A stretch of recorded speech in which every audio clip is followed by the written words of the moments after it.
autumn of 1891, Henri Matisse came to Paris as an aspiring art student in his 22nd year. Born in a small town in the north of France on the last day of the year, 1869, he was a late starter, having previously begun a career in law, which he had studied in Paris in 1887 and 88. He found himself denied official acceptance to the École des Beaux-Arts. Discovered by Gustave Moreau, he was invited to join that painter's atelier in 1892. Over the next decade and more, Matisse would very gradually evolve and discover the new movements in French painting. Throughout his long career, Matisse's art was nourished and replenished by a variety of 19th century movements: neoclassicism, realism, impressionism, and post-impressionism, though not necessarily in that order. As a whole, Matisse's style is inconceivable and inexplicable without this tradition, and yet he developed into one of the most inventive of 20th century masters. Matisse's nominal historical position was a leader of the Fauve. However, Fauvism was a fragile, short-lived movement. If Fauvism had not existed as a movement around 1905, it probably would have made very little difference in the overall development of Matisse's art.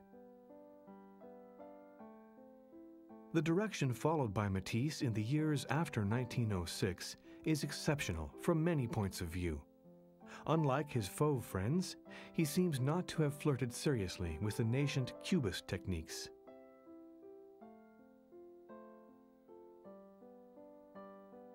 He appears to have been determined to solve the problem of modeling a figure simultaneously with the creation of a sturdy, decorative rhythm of line and a powerful contrast of large, flat areas of color and value.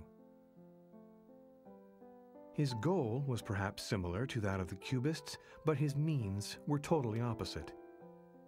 That Matisse was convinced of his own personal methods at this point saved him from the crisis that overtook many of his contemporaries when they first encountered Cubism.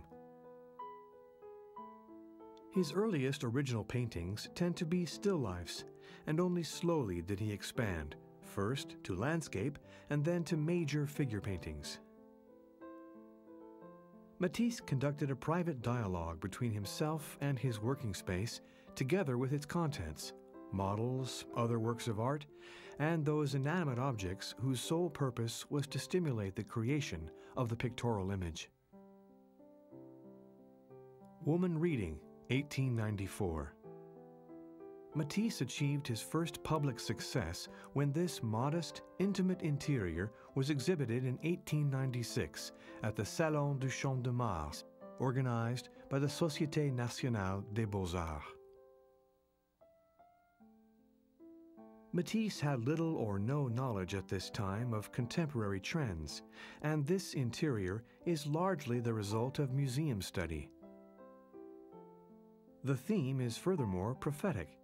The subject of a woman reading recurs in his paintings as late as the 1940s, and the interior itself, almost studio-like with its emphasis upon pictures on the wall, unfortunately not identifiable, as would be the case later, is suggestive of a major preoccupation throughout the artist's oeuvre.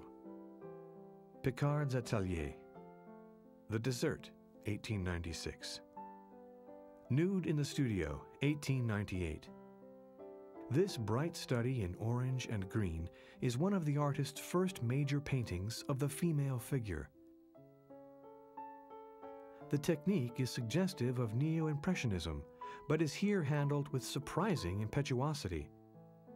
In fact, this picture, which marks Matisse's first liberation from the somber lights of his early manner, certainly owes its technique and luminosity to the landscape studies done in Brittany during his third successive summer trip in 1897. Landscape, The Pink Wall, 1898. Still Life, Orange, 1899. The Invalid, 1899. Painted at the end of Matisse's year-long stay in the South, first in Corsica and then later on in Toulouse, the Invalid is one of his most ambitious and successful interiors of this period. In spite of its small format and sketch-like appearance, its command of a wide range of bright colors, while still somewhat lugubrious, places the picture in the artist's proto-Fauve stage. The spatial illusion is thoroughly under control, even though there are patches of bright, advancing colors in the background. A cut-off chair on the left serves as a familiar repoussoir, a compositional device used to expand the illusion of spatial depth.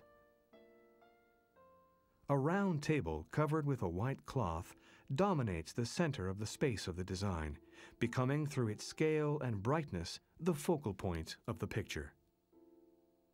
Self-portrait, 1900. Standing nude, 1900. Interior with harmonium, 1900.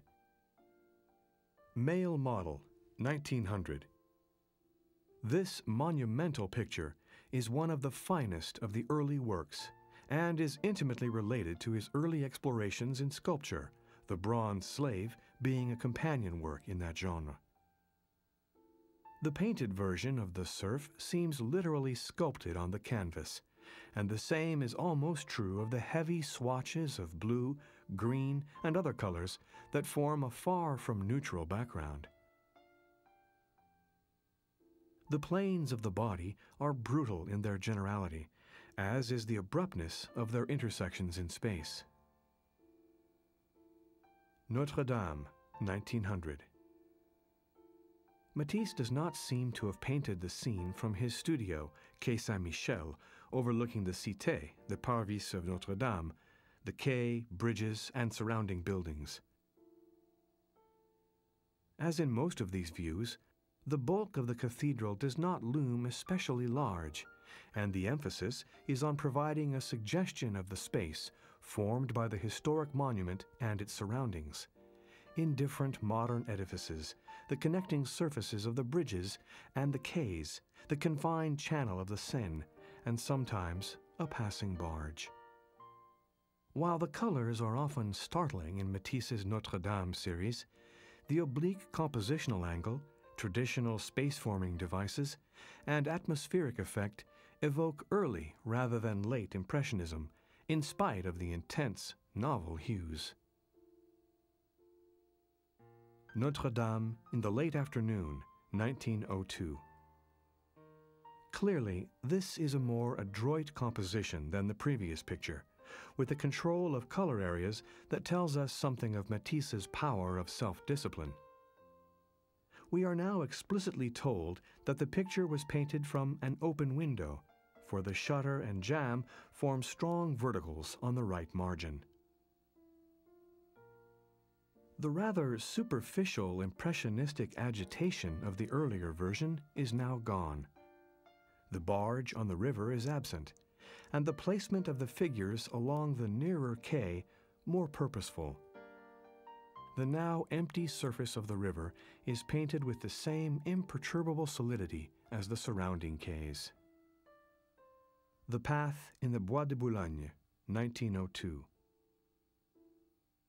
This composition is closely related to one of the older artist's favorite motifs, the bend in a road leading to a village. The purple path and the stream at the right are major features that hold everything together. They are overshadowed by the frequently shapeless mass of foliage. The Attic Studio, Studio Under the Eaves, 1903. This unusual, somewhat crudely executed interior was painted in the artist's makeshift studio atop his father's house.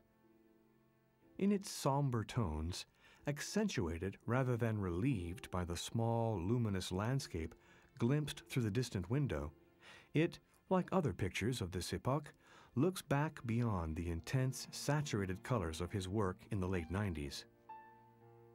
The theme of the open window, heretofore an accessory in his interiors, if it appeared at all, is centralized and exploited for the first time in his work. It was a crucial motif that would occupy the artist until his last paintings.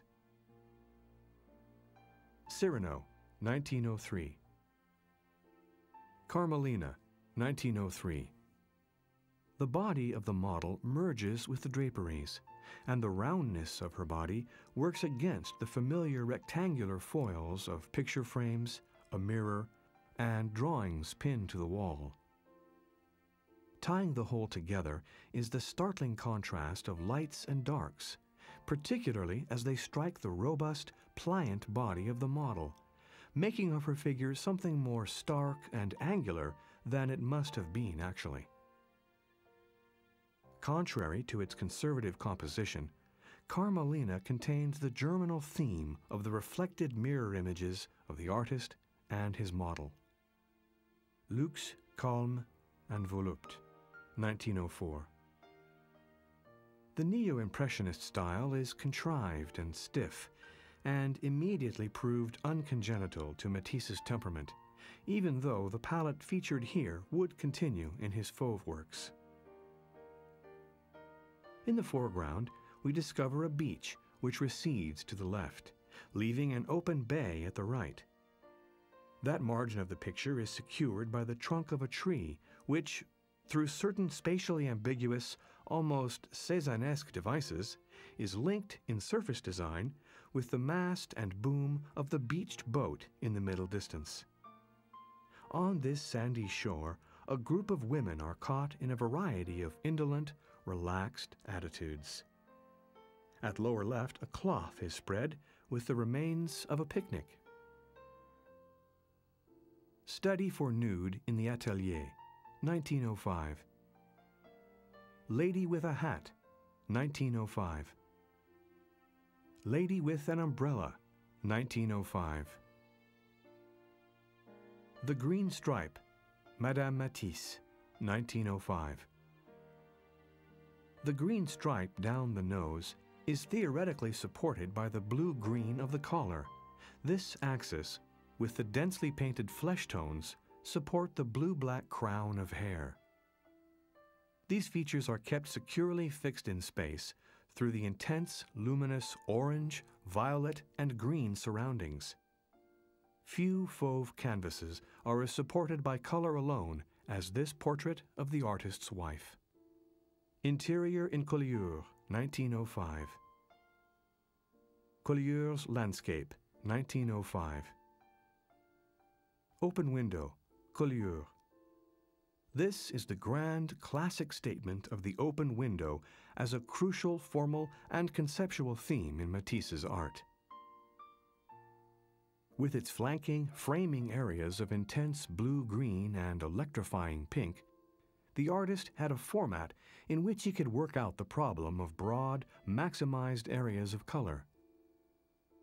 The theme of the landscape seen through the open window, a picture within a picture, carries on in the artist's work. The reflective and translucent panes of glass, vibrantly colored, supplant the more prosaic pictures and frames on the walls of the earlier interiors. The Pastorale, 1905.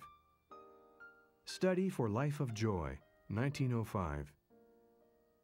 Life of Joy, 1905. Self-Portrait, 1906. Marguerite Reading, 1906. Standing Nude, 1907. In the context of Matisse's evolving figure style in these years, this picture, with its firmly modeled, massive, angular contours and squat proportions, emphasized by a rather oversized head, seems something of an anomaly. Boy with Butterfly's Net, 1907. Le Luxe 1, 1907. This picture, a full-size study for the final version, is undoubtedly more interesting to the critic preoccupied with the evolution of Matisse's art. Le Luxe 1 contains many powerful features that had to be sacrificed in order to reach the expressive heights of the final version. Even the barest survival here and there of a brushstroke suggestive of Impressionism indicates the reluctance with which Matisse was shedding many of the received and learned techniques of his youth. The penumbras surrounding the figures are virtually gone in the sketch, save for the back of the flower girl, and do not appear at all in the final version. And his most brilliant color concept, the pale copper oxide blue-green of the kneeling figure, had to be ruthlessly omitted from the final version for it to attain its unique serenity.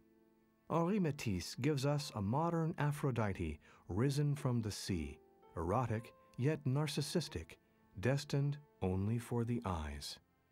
Landscape with Brook, Brook with Aloes, 1907. The surface pattern is here the chief structural device, and color is the vehicle whereby it is accomplished. The brook flows across the front of the scene, but does not lead us back into an illusionistic pace. The hillside of greens, blues, and ochres offers a soft harmony of hues that is barely disturbed by a few impetuously fauve touches of red. Furthermore, the high horizon reinforces the picture's lack of depth, leading the eye upward rather than inward. Harmony in Red, 1908. The magnetic red of the wall and tablecloth, with the interweaving blue pattern, is one of Matisse's most unusual color creations, and its history is fascinating and complex. The canvas began its life as Harmony in Green, and was then transformed into Harmony in Blue. It was publicly exhibited and sold to Schuschkin. Then, in 1909, Henri Matisse persuaded Schuschkin to return this picture to him, and at that time, the definitive Harmony in Red emerged. The landscape seen through the window at the upper left reinforces the floral arabesques of the interior, setting up a provocative dialogue between nature itself and its decorative transformations found in the interior. Algerian Lady, 1909. The Lady in Green, 1909. Dance, 1910. This painting may be interpreted as an anti-cubist demonstration of how figures may be linked by means of muscular arabesques and intense color contrasts with the abstracted ground, in contrast to Cubism's evolving device of binding together figures and objects through arbitrary overlaps and planar deformations in an illusionistic space. The sources for dance are multiple, reaching back into antiquity. Matisse had been stimulated by observing country dancers at Collioure and Parisian dancing at the Moulin de la Galette, and he kept his eye on contemporary life while developing his modern mythologies. Music, 1910. Matisse turned his attention to a composition of male figures. He reduced them to a series of hieroglyphs, but significantly, musical ones. It remains explicable only in terms of the dancers that preceded and the bathers that were to follow. There is no consistent precedent for identifying dance with the female and music with the male. Indeed, as the pictures presently stand, the sexual differentiation may be virtually meaningless. Marguerite Matisse, 1910. Flower and Ceramics, 1910. Red Studio, 1911. The very simplicity of its hue masks one of the artist's most subtle achievements. The nature of its redness is itself magical, utterly without precedent in other paintings by Matisse. The physical surface is matte and dry. The spatial effect is barely suggested. The local colors of individual objects play almost no role in the total effect, and the final impression is both electric and inductive of contemplation. It's an allegory of the senses, both as a pure painted surface and as a representation of a corner of the artist's studio filled with objects of obvious biographic significance. Pink Studio, The Painter Studio, 1911. The first impression received from this picture is as jolting as that of its companion, Red Studio. The unheralded quality of the pink, which is not as all-pervasive as the red of the other, is in no way muted by the differing intensities applied to the floor and the wall, and the prominent areas of green and blue serve to reinforce its sumptuous luminosity, a quality significantly absent from Red Studio. The topography of the studio is here more explicit. The view, with its glimpse through the open window, is conventionally frontal. Both of these monumental compositions were painted in the same environment. The artist's studio at Issy-les-Moulineaux is demonstrated by the correspondence of several works of art, notably the second version of Le Luxe, indicating that the right third of Red Studio is, in actuality, the left third of Pink Studio. The Painter's Family, 1911. Henri Matisse's wife is in the left distance. His sons, Pierre and Jean, are at the checkerboard, and his daughter, Marguerite, stands at the right. While not muted, the color is static, a feature helped by Marguerite's black dress. A single work of art, a small bronze figure, stands on the mantel over the central fireplace. Otherwise, this is a domestic, bourgeois interior, and despite the picture's large size, remarkably intimate in quality. Still Life with Aubergine, 1911. 3 aubergines, or eggplants, are balanced precariously on a tablecloth, carrying an undulating white pattern that reinforces their tuberous shape. A mirror at the left, partly obscured at the bottom by a drawing portfolio, reflects these and other objects on the table in an inconsistent fashion. Behind the screen, we glimpse the top of an open door, probably leading to another room, where our eye is arrested by a checkered blue hanging. On the wall to the right is an open window with a real landscape beyond. For the rest, the floor and wall are covered with abstract 5-part floral patterns, all identical. The total effect of the picture is one of an imaginary landscape constructed of a studio interior, since the space is as rich in floral abundances as it is in conventional studio props. Moroccan Landscape, 1912. Moroccan Garden, Pervenche, 1912. Henri Matisse, in his experience of North Africa, has quickly integrated his perceptions of a new and unfamiliar environment with his habitual matured manner of structuring a landscape. The rose of the sky is joined to the greens of the foreground through the color and structure of the tree trunk, and the foliage is rendered in large patches held together in the distance by billowing arabesques. These in turn contrast with the few specific individual leaves that are summarily indicated in the foreground. The route that was traversed can be seen not only in landscape paintings per se, but in the many glimpses of exteriors seen through open windows. Zora, the Yellow Dress, 1912. Zora on the Terrace, 1912. With this crouching study of the Tangier model, Zora, Matisse creates the centerpiece of a new tripartite composition. The artist places his model outside, on a rooftop under blazing sunlight, with a minimum of accessories. But the intensity of the light is muted by a pale green shadow that supports this color in Zora's dress, much as the blue of the carpet functions for the lower part of her dress. The clear patch of sunlight in the upper left is balanced by a matching hue in the goldfish bowl in the lower right. As for the goldfish bowl, an element curiously out of context here, it is simply a reference to a motif that the artist was currently exploring in many different versions in his studio. In effect, given its placement, we might think of the goldfish as Matisse's monogrammed signature to this picture. Entrance to the Casbah, 1912. This painting is the right wing of the triptych that the artist produced during his second trip to Tangier. Although there is a sketchily realized seated figure in the shadow at the left, this picture is almost exclusively concerned with rendering a tightly defined architectural space as seen under the violent contrasts of light and shade typical in North Africa. The blue circle of sky is barely distinguishable from the blue of the arched passage.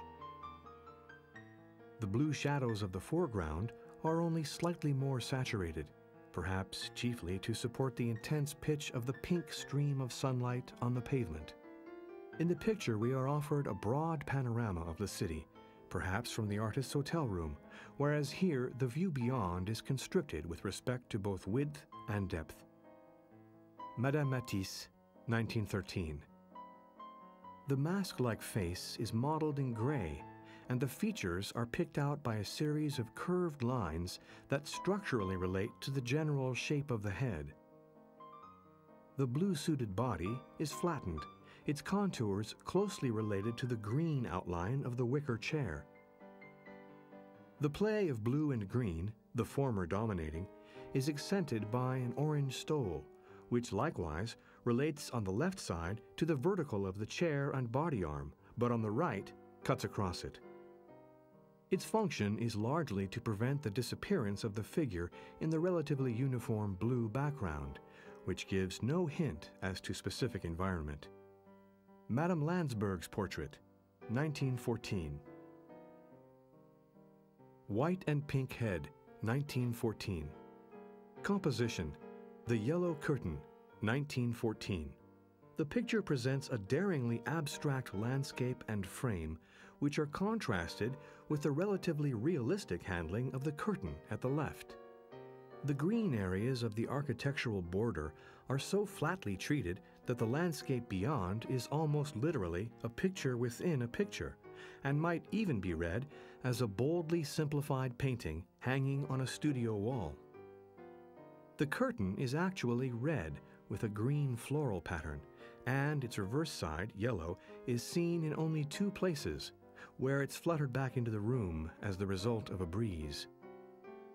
Its yellow is nearly identical to the yellow ochre ground of the landscape, a broad, flatly painted area which vibrates against two areas of relatively pale hue, the sky at the top and the elliptical form at the bottom, an area that might also be read as the pool of a small garden. Interior, Fishbowl, 1914. Goldfish, 1915. The fish in their round aquarium are placed on a table in front of a window in a curious, decoratively cubistic manner. The space through the open window has been arbitrarily altered, interrupted by an inexplicable dislocation of what might be wall panels or window shutters, which are moved to the center, forming a dark vertical register. In this quasi- or neo-cubist picture of a view through an open window, Matisse has managed to indicate three separate environments, namely, reading from back to front, the sky of the exterior, the water of the aquarium, and the space of the interior. The Green Dress, 1916. Greta Prozor's portrait, 1916. Tree, nearby Trivaux, 1916. Bathers by the River, 1916. This painting remained in the artist's studio for 7 years before being completed in his neo-cubist manner. He did not completely paint the figures that he had commenced in 1910. What seems clear from the surviving passages is that the figures were originally smaller, and that in the final painting they were enlarged so that they equal the entire height of the picture. Indeed, the figure at the right is so elongated that her feet are cut off by the bottom of the frame. The Moroccans, 1916. The architecture of the upper left evokes entrance to the Kasbah, and the display of melons and their leaves is suggestive of the limpid, lyrical design of Moroccan garden. These elements are situated one above the other on the left side. On the right, we find a group of Moroccans at prayer, and this is the most challenging, hard-to-read part of the composition. However, their gestures of supplication are somehow clarified by the design of the several melons in the lower left. This area has often mistakenly been identified as a group of figures touching their foreheads to the ground. The final unifying device is the repetition of the circular motif throughout the three elements, so that the domes of the architecture, the blue flowers in the pot, the spherical melons, and the rounded bodies of the worshippers all share the same motif. The Studio, near Saint-Michel, 1916. The Piano Lesson, 1916. With its large areas of smoothly brushed gray, green, and pink, and its severely simple design, this painting would seem to be the most abstract of Matisse's monumental canvases. In subject as well as in execution, the Piano Lesson is related to the four symphonic interiors, the theme of the studio and the painter's living room now being integrated. But the balance of mixing is variable. Here the emphasis is on art. Note the inclusion of the bronze figure at the lower left, and an objective and spatial geometry. The diagonal ray of sunlight, unrealistically rendered in green and suggestive of his effects in Sunlight in the Forest, echoes the pyramidal shape of the metronome in the right foreground. Road in Clamart, 1917. Sunlight in the Forest, 1917. This perplexing picture has previously been known as Path in the Forest or Road in the Forest, and conjecturally dated even as early as 1912. No detailed explanation of the parts of this picture can be completely satisfactory. It's not clear which parts of the picture are to be read in as sunlight and which are to be taken as in shadow. The path itself is the long, central, pale-hued element, but whether the massive dark diagonal that brutally intersects it should be seen paradoxically as the ray of sunlight filtering through the trees, or whether it is an incidental path of intense shadow. It is the most abstract of Matisse's landscapes, in part a neo-cubist study. The Painter and His Model, 1917. This work was painted in Matisse's old studio on the Quai Saint-Michel. The picture offers diagonal views through the window at the right, showing fragments of the Pont Saint-Michel and the buildings beyond. The starkness of the figure and the setting are in contrast to the luxuriance that is spelled out later in decorative figure, thus providing an incidental, anecdotal contact between this severe composition and the decorative profuseness of Matisse's subsequent work in the 20s. The pose of the artist is exceptionally rigid, in contrast to the more comfortable position of the model. His body and palette are painted in a pale brown orange. The heart-shaped iron grille of the window corresponds to the curves of the Moorish frame and relieves the picture's starkness. Coming in the wake of the 1917 The Painter and His Model, this gentle study would seem to indicate a slackening of intensity, a détente in which the artist gives himself over the hedonistic self-indulgence. Nothing could be further from the truth.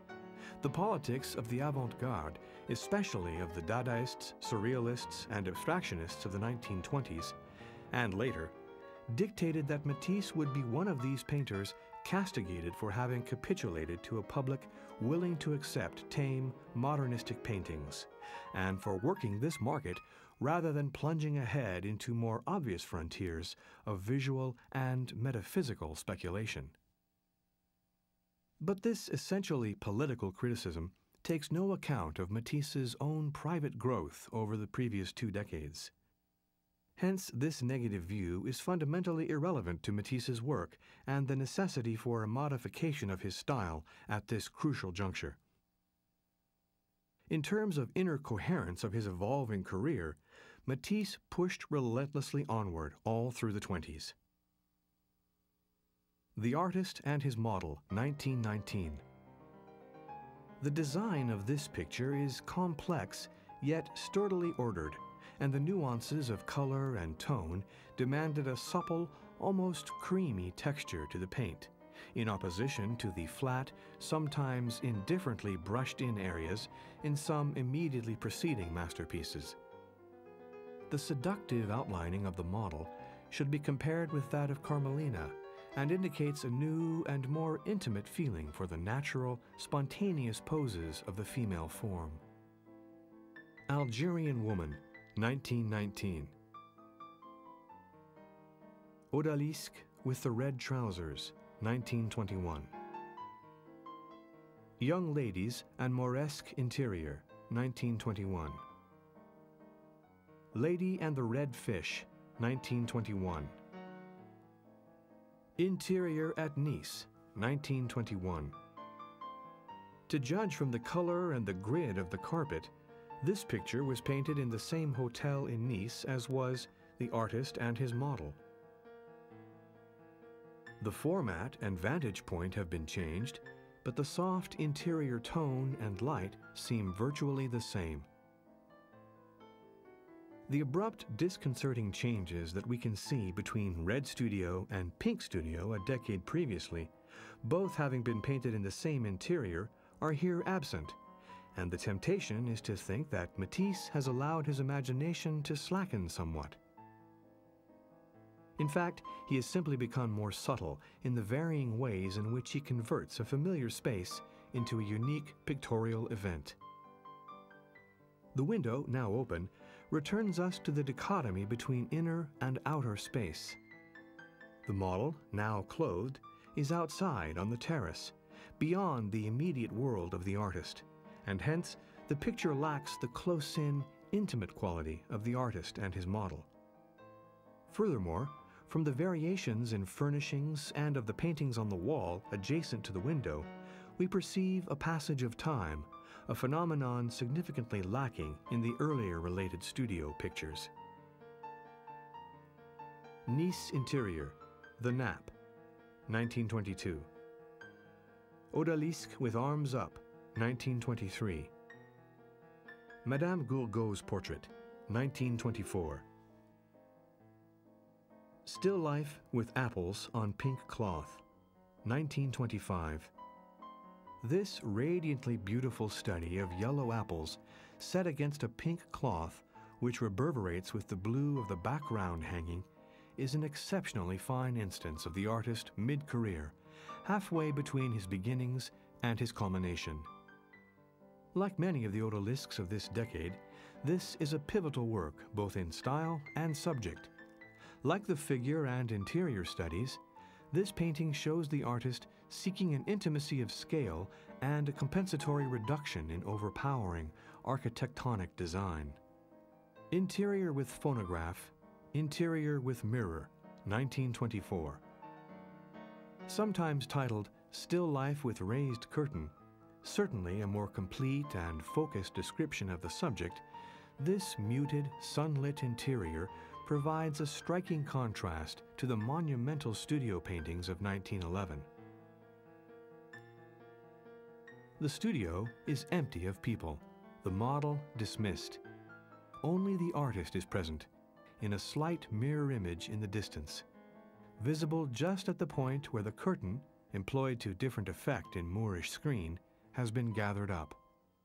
There, the fully spread curtain served as a foil for the two conversing models. Here, it is employed with an intent of providing a picture within a picture. The light sources are complex. Not only is there the light from the implied window at the left, whose panes cast their grid of shadows on the opposite wall at the right, but also the light from the window of the room in the distance, through which is framed still another view. The still life in the foreground, consisting of a pineapple, some oranges and lemons, a flowered china bottle, and a vase of flowers, is set off by a red and white striped cloth. The play of the yellow lemons against the bronze tray and the pale yellow-orange hues of the pineapple is indicative of the artist's refined sensibility in search of ever-different adventures in color. Notable also is the way in which the vase is here outlined in white, whereas in paintings of a more intense palette, black was sometimes used to support the structure of objects. Sitting Nude in Red, 1925. Decorative Figure, 1925. This is traditionally considered the culmination of Matisse's preoccupation with the female nude in an Oriental setting.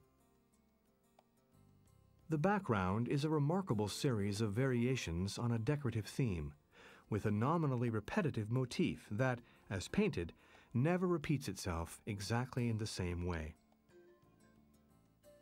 Although the figure sits in stark contrast to the ever-varying curves of this backdrop, which contains, nearly lost within its density, the Moorish mirror seen earlier in the painter and his model, the drapery twined from behind her back across her thigh serves as crucial link. The model sits within a grayish zone on the floor, which serves to separate the patterns of the carpet from those of the wall hanging. In addition, there are a potted plant, a bowl of fruit, and in the lower right, the suggestion of the corner of a veined marble-topped table. Yet, in spite of this profusion of objects and motifs, the composition never seems cluttered. Everything falls into place, even the abrupt, unnaturally straight line of the model's back. Yellow Odalisque, 1926. The sumptuously modeled, opulently colored reclining nudes, together with the odalisques in Moorish costume, represent as a group the artist's most revealing theme in the 1920s. For the most part, it is clear that these women are occupants of the artist's own studio space, and in effect, their presence serves to eroticize the objects from his own collections, screens, hangings, and so forth.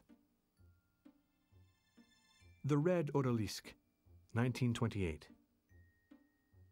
It is notable that he did not pay much attention to this master's art until some 2 decades after his discovery of Cézanne, even though he may have seen Renoir's work at Volar's around 1900. Hence, Matisse was maturely equipped not to borrow from or submit to the influence of Renoir, but rather to clarify and intensify his late classical romantic study of the female form. In his nudes and odalisques of the early 1920s, Matisse had already explored Renoir's way of treating a classical theme. Now he turned, logically and methodically, to a rephrasing in his own manner of elements drawn from Ingres's even purer neoclassicism. By turning in Ingres's direction at the end of the 20s, he was echoing a tendency that had emerged a decade earlier in the work of his greatest rival, Picasso. At the same time, this new influence in Matisse's art was completely consistent with his own inner development, and would shortly be revealed in the murals and the book designs of the early 30s. Woman with a Veil, Portrait of Mademoiselle H.D., 1927. The rich, sonorous color of this intense study is an extreme statement of the artist's palette at the time. The woman's body seems enveloped in an enormous stole of a diagonal checkered pattern. The local colors, save for the flesh tones and the gray diaphanous sleeves, seem to be largely of the artist's invention. The red, green, and yellow are close to the hues Matisse normally employed as a fauve, but the atmosphere of the picture is transformed into something more luxuriant by the violets and pale blues of the background. The pose of the head, balanced on the model's hand, and the insistent relation of the body to the contour of the chair are suggestive of Ingres. Still Life and Green Cabinet, 1928. Young Lady in a Yellow Dress, 1930. Study for Dance 1, 1930. Composed as a mural to fit an architecturally confining space in Dr. Barnes's main picture gallery, the Commission provided Matisse with a new, yet not wholly unfamiliar, functional problem. Dance and music of 1910 had definite architectural ambitions, since they were painted for specific locations in Shushkin's house. Moreover, the fact that Matisse was given erroneous dimensions for the lunette-like space they were occupying offered the artist a second challenge to restudy the dance motif, since the mistake was not discovered until one full-size version had already been completed. He did not simply adapt his first composition to the new dimensions, but instead re-explored the whole theme. In the present preliminary studies, we glimpse the remains of the earlier concept of a ring of dancers, their hands held in powerful linking tension. Gradually, the artist took this architectural feature into account, until in these present studies, the tenth circle is broken, some of the dancers having fallen to the ground in exhaustion, while others remain erect, triumphant survivors of the Bacchic frenzy. Dance 1, 1932. The Dream, 1935. Pink Nude, 1935. Window in Tahiti, 1935. During his visit to the South Seas, specifically Tahiti, Matisse did several remarkable drawings, but no paintings. Hence, it was not until 5 years after the trip that the artist sought to condense his experiences, relying in part on studies realized on the spot, producing this tapestry cartoon, which functions as a monumental souvenir of his voyage. Carrying over from his earlier picture is only the ship, moored with its sails furled.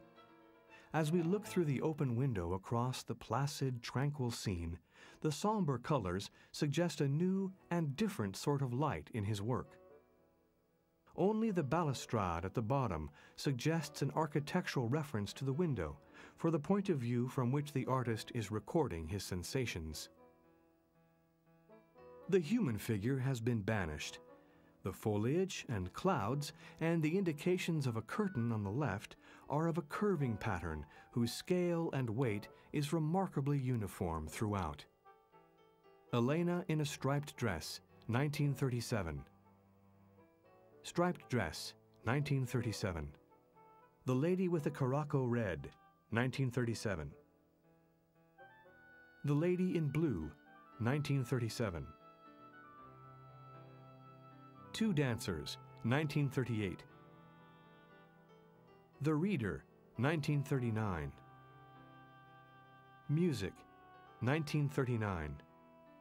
Two familiar motifs inherent in the art of Matisse are now distilled with marvelous restraint in another late masterpiece. That of the calming influence of music is here placed in the context of its repeated motif of the 1920s, a pair of female figures in either complementary or parallel attitudes. The female twosome was, in fact, the motif for some of his most splendid drawings of the Nice period. Later, this theme will be transformed once again in the 1947 series of Women Reading, but in the present picture, the two women receive their most monumental, hierarchic treatment. Romanian Blouse, 1940. Still Life with Oysters, 1940. Pineapples and Anemones, 1940.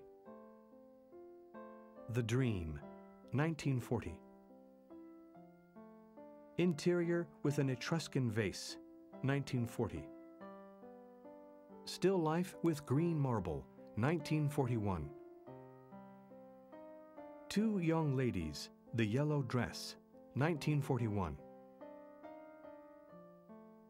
Still Life with Magnolia, 1941. Narcissus and Fruits, 1941. Sitting Dancer, Rocks, 1942. The Black Door, 1942. The Idol, 1942. The Clown, 1943. The Circus, 1943. Monsieur Loyal, 1943. The Nightmare of the White Elephant, 1943. Icarus, 1943. The Burial of Pierrot, 1943. The Sword Swallower, 1943. The Knife Juggler, 1943. The Destiny, 1943. The Slide, 1943. Michaelia, 1943. The Luth, 1943. The Horse, the Rider, and the Clown, 1944. The Heart, 1944. The Wolf, 1944. Forms, 1944. The Kodamas, 1944. The Swimmer in the Aquarium, 1944. The Lagoon, 17th, 1944. The Lagoon, 18th, 1944. The Lagoon, 19th, 1943. Young Lady in White, 1944. Interior Yellow and Blue, 1946. Polynesia, the Sky, 1946. Polynesia, the Sea, 1946. Young Lady in White, Red Background, 1946. Madame L.D., 1947. Young English Lady, 1947. Little Blue Interior, 1947. The Prune Tree's Branch, 1948. The Pineapple, 1948. Interior with Egyptian Curtain, 1948. Big Red Interior, 1948. Dominican Chapel of the Rosary, Vence, 1948. There is a temptation to see in this unique effort an exceptional isolated incident in the artist's late career, an act of devotion on the part of an atheist, an ex voto celebrating his recovery from the two serious surgical operations of 1941. Matisse at Vence had his one opportunity to create a total environment, drawing together most of the mediums in which he had already worked. No paintings are present, the role of the color being assumed by the stained glass windows, which establish the interior tonality in such a way that the visitor, if alone, has the sensation of literally walking into one of the artist's paintings, especially one of the large studio interiors. The mural decorations, notably the Stations of the Cross, are in glazed ceramic tile. He also modeled the altar crucifix and, in addition, designed the vestments for the priests. It is the blue and yellow of the windows and the magical nature of the light which they admit to the simple, functional interior that dominate the entire ensemble, ensuring its unity and establishing the chapel as a unique contribution to the history of contemporary architecture. Zulma, 1950. The Caribbean Dancer, 1950. Blue Nude, 1952. Blue Nude 3, 1952. Face on a Yellow Background, 1952. Acrobat, 1952. Nude with Oranges, 1953. The Snail, 1953. This composition of squarish and rectangular patches that organize themselves into a snail-like spiral pattern has no precedent in Matisse's career. The tension between the angularity of the forms themselves and the imaginary receding curve which forms their unifying axis has a notable, totally unexpected effect. Since this square painting, conspicuously featuring squarish forms, is titled The Snail, it is fair to assume that the imaginary circular motif was of considerable importance in the virtually archetypal geometric forms here displayed. The Sorrows of the King, 1952. This picture is in effect the last great, essentially pictorial effort of the artist, a thorough, valedictory summation and interweaving of many themes developed and repeated over the years. It is also a leave-taking, in which the artist, here seen as the king, shrouded in black, himself holding the guitar rather than the brushes, bids farewell to his studio, to his female models, and to the themes of music and dance. With a vivid and masterful blending and contrasting of blues, greens, magentas, and yellows, Matisse brings together many compelling, even competing elements in his art. The universality of this picture's eloquence is virtually unparalleled, even in the greatest moments of his career of more than 60 years. In The Sorrows and the King, we have a symbolic collage, with the artist as self-recognized painter laureate. Color and design were Matisse's primary materials, and here they reach their ultimate apotheosis. It is a self-portrait of himself and of his art. Henri Matisse died November the 3rd, 1954.